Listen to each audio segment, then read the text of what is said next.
தினமணி நேயர்களுக்கு வணக்கம்.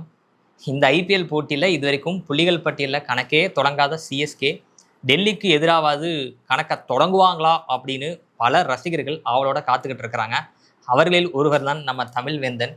அவருடைய ஆதங்கம் என்ன எல்லாத்தையும் நம்ம கேட்டு தெரிஞ்சுக்கலாம். நிகழ்ச்சிக்குள்ளே போகலாம். சோகமாக தான் இருக்கும்னு நினைக்கிற இந்த வீடியோ பார்க்கலாம்.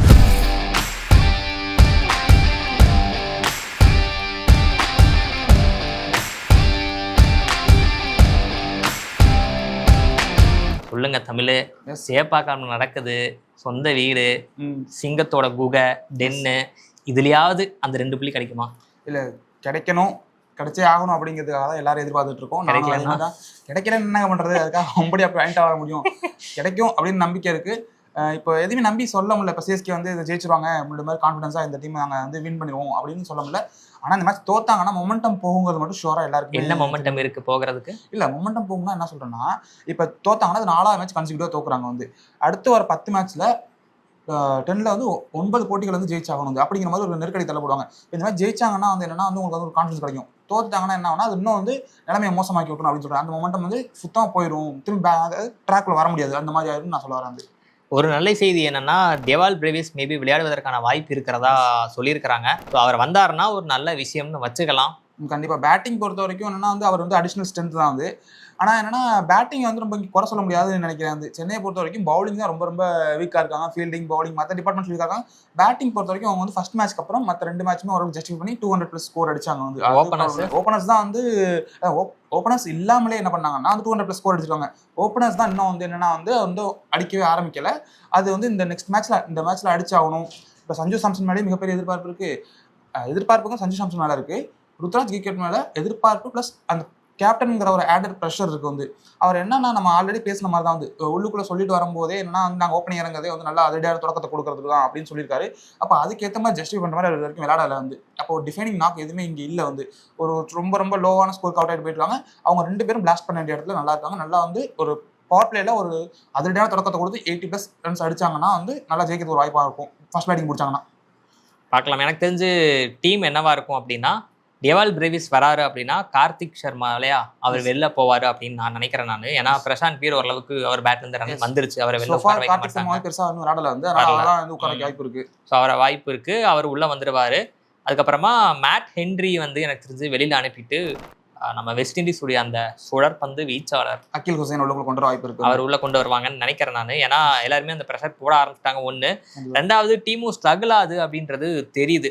நம்ம பல முறை பேசினதான் பவர் பிளேல பந்து போடுறதுக்கே நமக்கு நிறைய பேர் இருக்கிறாங்க. கலீல் அகமது இருக்கிறாரு, அன்சுல் கம்போஸ் இருக்கிறாருன்றப்போ அகில் ஹுசைன் பவர் பிளேலையும் போடுவாரு. தேவைப்பட்ட நல்லா யூஸ் பண்ணிக்கலான்ற நேரத்தில் ஓரளவுக்கு வசதியா இருக்குன்றனால திரும்பவும் ஒரு பவர் பிளேல நல்லா பந்து வீசக்கூடிய மேட் ஹென்ரி தேவையா அப்படின்ற ஒரு கேள்வி இருக்கு. ஸோ அந்த டைரக்ஷன்ல அவங்க யோசிப்பாங்க அப்படின்னு நான் நம்புறேன்.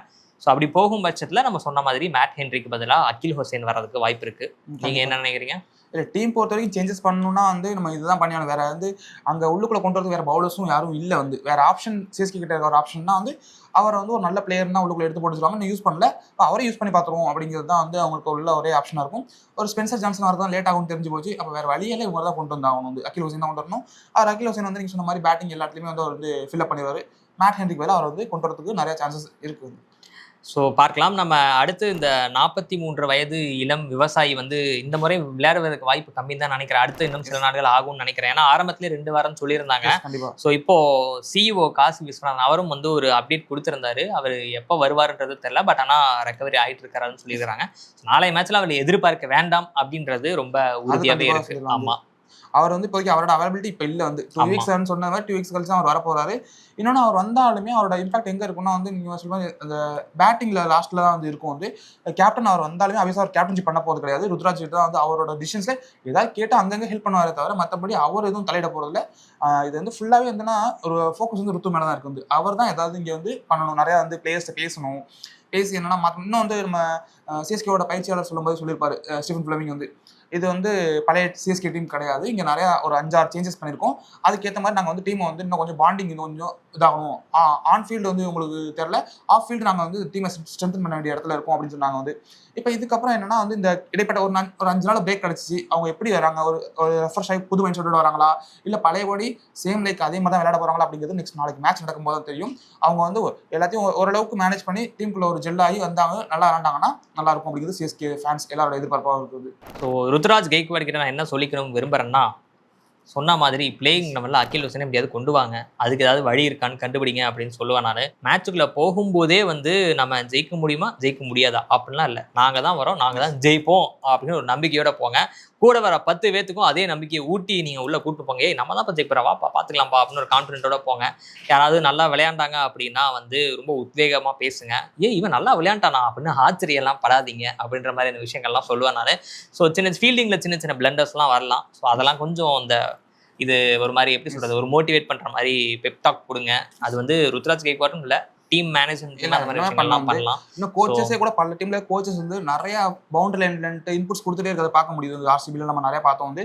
இவர் வந்து என்ன பண்ணலாம்னா ஜஸ்ட் வந்து ரியாக்ஷன் மட்டுமே கொடுக்காம ஏதாவது பேசலாம், இன்னும் வந்து இப்படி மாற்றலாம் சேஞ்சஸ் சொல்லலாம். வந்து கேப்டனுக்கும் அவருக்குள்ள அந்த ஒரு பாண்டிங் இன்னும் கொஞ்சம் அதிகமாக ஆகலாம். அது வந்து ஆன் ஃபீல்ட்லேயும் சொல்கிறாங்க, ஆஃப் ஃபீல்டு எப்படி பண்ணுறாங்கன்னு தெரியல. ஆன் ஃபீல்டில் வந்து இன்னும் கொஞ்சம் இன்புட்ஸ் கொடுத்தா நல்லா இருக்கும். அப்போ வந்து அவங்களுக்கும் என்னன்னா வந்து ஓகே இப்படி பண்ண அப்படி பண்ணா ஒரு இன்டென்ட் பெருசாக தெரியும். இது வரைக்கும் இல்லாத இன்டென்ட் வந்து அங்கே காட்ட முடியும் அப்படின்னு தோணுது.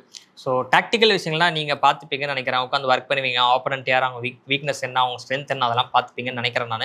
ஸோ மற்ற விஷயங்களுக்காக தான் அதெல்லாம் சொல்கிறோம். நீங்கள் ஏதாவது இன்னும் ஏதாவது சொல்ல வேண்டியது பாக்கி இருக்கா, இல்லை அப்படி அடுத்து நகருவோமா? இல்லை, நம்ம அடுத்ததான் வந்து இப்போ அடுத்த மேட்ச் போட்டு பார்க்கும்போது யார் கூடனா டெல்லி கேபிட்டல்ஸ் கூட அவங்கள பற்றி பேசி தான் ஆகணும். ஏன்னா நீங்கள் ஆல்ரெடி சொல்லிட்டீங்க டீமில் வந்து இன்னும் பாயிண்ட்ஸே ஓப்பன் பண்ணல. இது கொல்கத்தாவும் நம்மளோட மோசமாக தான் நடந்துட்டு இருக்காங்க. ஆனால் அவங்களுக்கு இந்த மழை காரணமாக ஒரு புள்ளியாவது கிடச்சிருச்சு, நமக்கு அது கூட கிடைக்கல அப்படிங்கிறதா அங்கே இங்கே ரொம்ப ரொம்ப வேதனைக்குரிய விஷயம். அவங்க 4 மேட்ச் விளாண்டுருக்காங்க, 3 மேட்ச் தோல்வி, ஒரு மேட்ச் நாட்டு ஒரு புள்ளி கிடச்சிருச்சு. நாளைக்கு நடக்க போகிற இந்த டிசி vs சென்னை மேட்ச்ல வந்து நமக்கு என்னன்னா வெற்றி கிடைச்சே ஆகணும். இப்போ டிசி நம்ம எதிர்கொள்ள போகிறோம். இந்த டீம் எப்படி இருக்குன்னு பார்த்தோம்னு வச்சுக்கோங்களேன். நேற்று மேட்ச் ரொம்ப ஒரு க்ளோஸாக போச்சு. ஒரு 3 மேட்ச் பார்த்தீங்கன்னா ஜிடிக்கும் டிசிக்கும் வந்து அந்த ஒரு ரன்னை வந்து அவர் எடுத்திருந்தாருன்னா மேட்ச் அப்போவே டேவிட் மில்லர் எடுத்திருந்தாருன்னா முடிஞ்சிருக்கும். வந்து அதுவுமே அவங்க சாதகமாக வர வேண்டியது தான் மாறிடுச்சு. இது அப்போ எந்த அளவுக்கு ஒரு ஸ்ட்ராங்கான டீமை வந்து சென்னை வந்து எதிர்கொள்ள போகிறாங்க அப்படிங்கிறத தெரிஞ்சிருக்கணும். வந்து அதுக்கு எப்படி எந்த அளவுக்கு ரெடியாக இருக்காங்க அப்படிங்கிறது நாளைக்கு தான் தெரியும். நீங்கள் டிசி பற்றி நீங்கள் என்ன நினைக்கிறீங்க? டிசி வந்து இது வரைக்கும் 3 மேட்ச் ஆடி இருக்கிறாங்க. அதில் 2 மேட்ச் ஜெயிச்சிருக்கிறாங்க, ஒரே ஒரு மேட்ச் தான் தோத்துருக்கிறாங்க. அந்த தோத்த மேட்ச்மே வந்து எனக்கு தெரிஞ்சு குறைந்தபட்சம் வந்து சூப்பர் ஓவருக்கு போயிருக்கணும். இந்த படுபாவி மில்லர் ஏன் இப்படி பண்ணாருன்றதான் எனக்கு இப்போ வரைக்கும் புரியல. ஆனால் அவரே பாவம் அழுது இருந்திருக்காரு, ரொம்ப வந்து உடஞ்சு போயிட்டாப்ல பாவம். இன்னொன்று நிறைய பேர் திட்டமும் செஞ்சாங்க. நிறைய பேர் வந்து எனக்கு அக்ஷர் பட்டேல் ரொம்ப பிடிச்சது.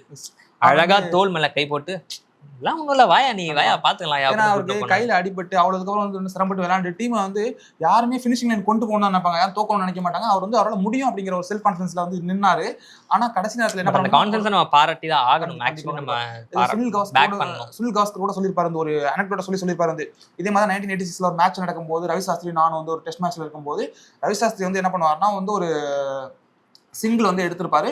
அடுத்த பால் என்னன்னா மேட்ச் வந்து டை ஆயிருக்கும், டெஸ்ட் மேட்ச் டை ஆயிருக்கும், ஆஸ்திரேலியா அகேன்ஸ்டான மேட்ச் நினைக்கிறேன். வந்து அடுத்த பால் என்னன்னா வந்து லாஸ்ட் விக்கெட் அவுட் ஆயிடுவாரு. அந்த மேட்ச் டிரான் ஆனதுக்கு அவர் சிங்கிள் எடுக்காம அந்த இடத்துல ரெஃப்யூஸ் பண்ணியிருந்தாருன்னா என்ன இருக்கும்னா வந்து அந்த இடத்துல மேட்ச் டிரா இருக்காது, அவங்க வின் பண்ணியிருப்பாங்க ஆஸ்திரேலியா. வந்து இவர் சிங்கிள் எடுத்ததுனால மேட்சோட தலையெழுத்தே மாறும், டிரான் முடிஞ்சிருக்கும். அது இப்போ இது மாதிரி ஹை ப்ரெஷர் சுச்சுவேஷனில் நமக்கு வந்து மேட்ச் அவேர்னஸ்ங்கிறது கேம் அவேர்னஸ் ரொம்ப ரொம்ப முக்கியம். அந்த கேம் அவேர்னஸ் கொஞ்சம் மிஸ் ஆனிச்சே தவிர, ஆனால் நம்மளோட அந்த டேவிட் மில்லரோட இன்டென்ட் வந்து தப்பு சொல்ல முடியாது. அவர் வந்து நல்ல ஒரு இதுக்காக தான் நம்மளால முடியுங்கிற செல்ஃப் கான்ஃபிடன்ஸ் தான் பேக் பண்ணாரு.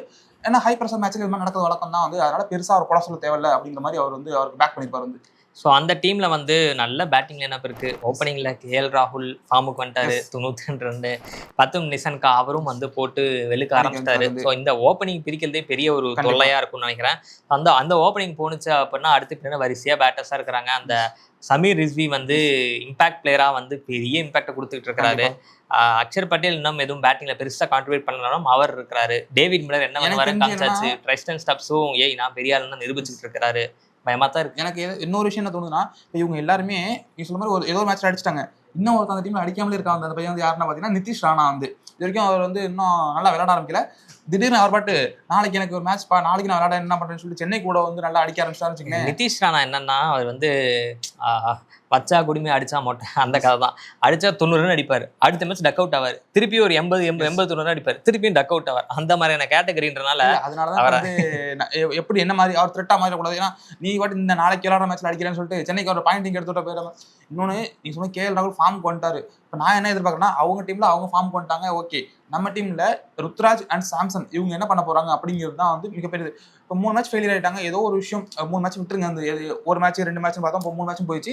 4வது மேட்ச் நாளைக்கு நீங்க வந்து என்னன்னா இந்த இதில் ருத்து அண்ட் சஞ்சு காம்போ வந்து ஒழுங்கா விளையாடலைன்னா கண்டிப்பா வந்து அவங்க சீரியஸ் இஷ்யூ இருக்குன்னு அர்த்தம். அந்த இடத்துல என்ன பண்ணணும்னா அவங்க மாத்தது ஏதாவது ட்ரை பண்ணணும். ஓப்பனிங் பேர் நீங்க விளையாடலன்னா யாராவது சஞ்சு கூட ருத்து கூட வேற மாதிரி இறங்கணும், இல்ல ருத்து சஞ்சு இவங்க யாராவது ஒருத்தர் வந்து அந்த இடத்துல சாக்ரிஃபைஸ் பண்ணி மாத்தி இறக்கி விடணும். வந்து மிடில் ஆர்டர் வந்து ஸ்ட்ரென்த் பண்ற மாதிரி இருந்து பேட்டிங்ல பெருசா வீக்னஸ் இல்லாதனால அது பெருசா தெரிய மாட்டேது. அவங்க அடிச்சாங்கன்னா அவங்க நம்ம CSKவால வந்து 250 ஸ்கோர் பண்றது வந்து ரொம்ப நல்ல விஷயம் தான். அது என்ன அவங்களுக்கு வந்து திரும்ப பவுலிங் மட்டும் தான் பாடம் இருக்க போகுது. என்னதான் நம்ம டெல்லி பத்தி பேசினாலும் தமிழோட மனசு CSK பக்கம் தான் இருக்குன்றது தெரியுது. ஸோ திரும்பி CSK பக்கம் போயிட்டு ஐயா அடிங்க அப்படின்ட்டு போயிட்டாரு.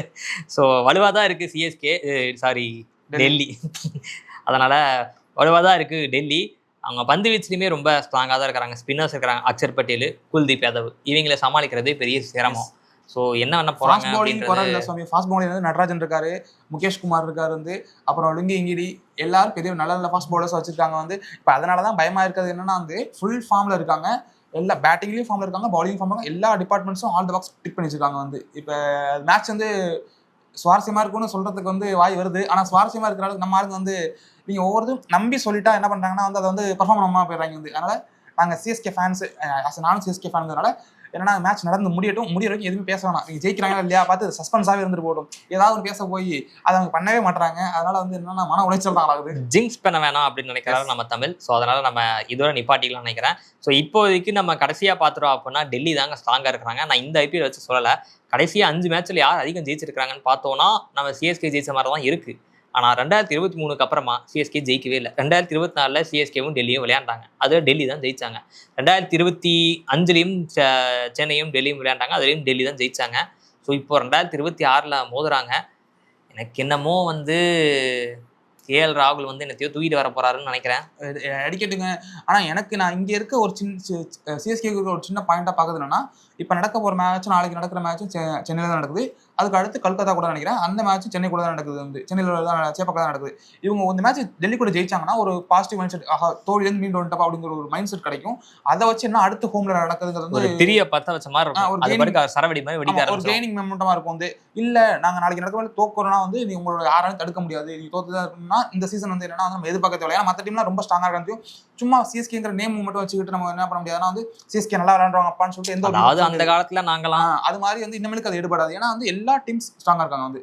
அப்போ நீ ஒன்றும் பர்ஃபார்ம் பண்ணணும், இல்லைன்னா ஃபைட் பண்ணி நல்லா ஜெயிச்சா மட்டும் ஜெயிக்க முடியும். இல்லைன்னா என்னன்னா மற்ற டீம்ஸ் வந்து யார் நல்லா இருக்காங்களோ அவங்க கப் எடுத்துட்டு போவாங்க. நம்ம வந்து திங்க் பண்ணணும் என்ன மாதிரி தப்புகளை மாற்றணும், அடுத்த ஆக்ஷன்ஸ் வரைக்கும் வெயிட் பண்ணணும் வந்து நல்ல பிளேயர்ஸ் இருக்கிறதுக்காக.